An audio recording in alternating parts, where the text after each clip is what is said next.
ওকে, তাহলে আমরা দেখতেছিলাম হচ্ছে ট্রেডস। তাহলে ট্রেড হচ্ছে পিএসপিতে মাল্টিপল ইনহেরিটেন্সের জন্য আমরা হচ্ছে ট্রেডটা ইউজ করতে পারি, যেটার মাধ্যমে মাল্টিপল ইনহেরিটেন্স আমরা অ্যাসিভ করতে পারি আর কি। তো ট্রেড লেখার নিয়ম কি? প্রথমে ট্রেড কিওয়ার্ডটা থাকবে, তারপর হচ্ছে ট্রেড ক্লাস। ট্রেড ক্লাস এইটা হলো আমাদের একটা ট্রেড ক্লাস আমরা তৈরি করলাম, ঠিক আছে? এটা হচ্ছে সিনট্যাক্স। এবং তারপর যেখানে আমরা যে ক্লাস ইউজ করবো জাস্ট ইউজ দিয়ে ওই ট্রেড ক্লাসের নেমটা আমরা বলে দেব, এইটাই। তো যদি আমরা সিম্পল একটা এখন ক্লাস তৈরি করি, ট্রেড ক্লাস, তাহলে একটা ট্রেড কিওয়ার্ড দেই, এখানে রিডার নামে একটা ফাইল তৈরি করি, ক্লাস তৈরি করি, এবং এখানে একটা মেথড তৈরি করি যেটা দেয় হচ্ছে অ্যাড নামে, ঠিক আছে?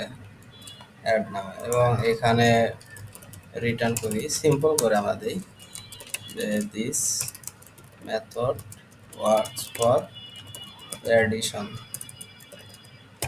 জাস্ট একটা মেথড দিলাম। তারপর হচ্ছে এখন এই ক্লাসটা আমরা ইউজ করবো আর কি, ঠিক আছে? এখন হচ্ছে একটা ইউজার নামে আর একটা ক্লাস তৈরি করলাম, আমরা তো জানি কিভাবে তৈরি করতে হয়। এখন চাচ্ছি যে এই ক্লাসটা, এই যে ট্রেড ক্লাস যেটা আছে এটা আমরা এখানে ইউজ করব। তাহলে কি করতে হবে? ইউজ কিওয়ার্ড, তার শুধু ক্লাসের নামটা। এই ট্রেড ক্লাসটা কিন্তু আমার এই ক্লাসে ইউজ হয়ে গেছে। এখন যদি আমি এই এর ভেতর যে মেথডটা আছে এটা যদি অ্যাক্সেস করতে চাই, তাহলে আমি যে ক্লাস ইউজ করলাম ট্রেড ক্লাসটা, ওই ক্লাসটার একটা ইনস্ট্যান্স তৈরি করতে হবে। User new instance user add, ঠিক আছে? এবার যদি এইখানে ইকো করি ইকো, তাহলে আমরা ট্রেড ক্লাসটা দেখতে পারবো এর ভেতরে কি আছে। CD trade trade this is method works for addition, তাহলে এই মেসেজটা আমরা শো করতে পারলাম। এখন কিন্তু মাল্টিপল যে ইনহেরিটেন্স ওটা কিন্তু আমরা দেখি নাই আর কি, জাস্ট একটা ট্রেড ক্লাসকে সে কি করছে, ইনহেরিট করে দেখাইছে আর কি। এখন যদি আমরা আর একটা ক্লাস তৈরি করি ট্রেড ফাইল নামে, এবং এখানে একটা মেথড দেই হচ্ছে, এটা দেই হলো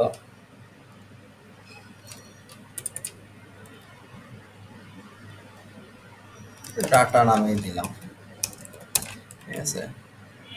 এবং এইখানে ফাইল তারপর সেভ ডাটা। আমরা চাচ্ছি যে এই ইউজার ক্লাসের ভেতরে আমরা এই ফাইল নামে যে ট্রেড ক্লাসটা আছে সেটা ইউজ করব। তাহলে কি হবে?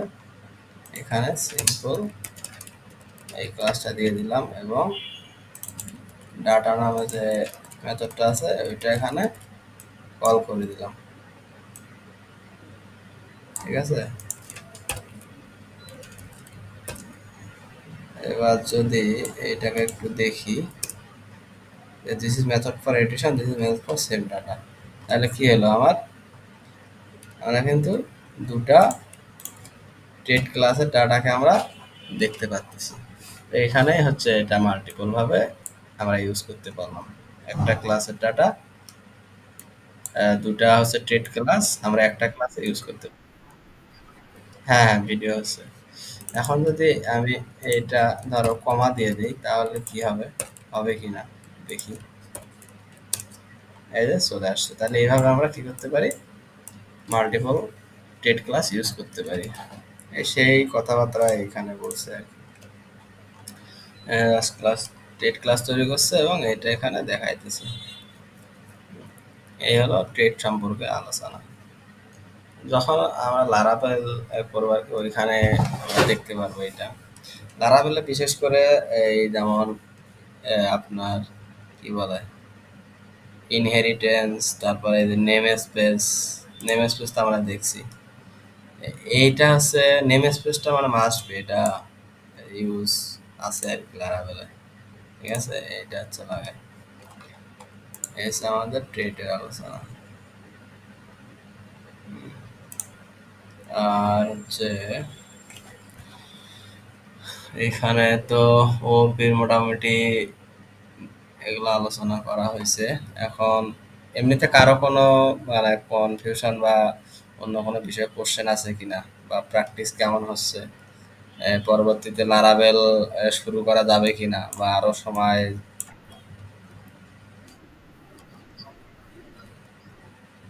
আচ্ছা, আর বাকি যারা আছে আর কি।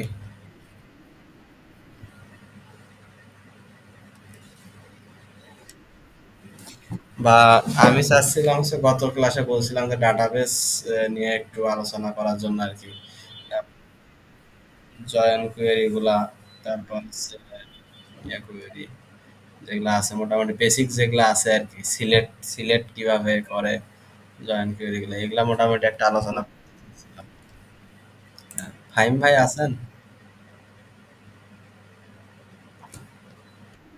হ্যাঁ। তো হচ্ছে এইটাই তো মোটামুটি ভালো আছে। এর ভেতরে কোনো কোশ্চেন বা এরকম কিছু আছে কিনা, বা এখন ডাটাবেস সম্পর্কে একটু ডিসকাস করতে চাচ্ছি আর কি, কি রকম হবে। কারণ ডাটাবেস লাগবে কিন্তু। হ্যাঁ, ডাটাবেস কিন্তু এটা মাস্ট বি। কারণ কারণ হচ্ছে এই অনেকে যারা লারাভেল ইয়ে করতে আসে, এই যে এসকিউএল এটা স্কিপ করে চলে যায়। হ্যাঁ, এমনিতে বলে তো এমনিতে হয়ে যাবে, কিন্তু না, এই যে এটা লাগবে SQL। এই হলো অবস্থা।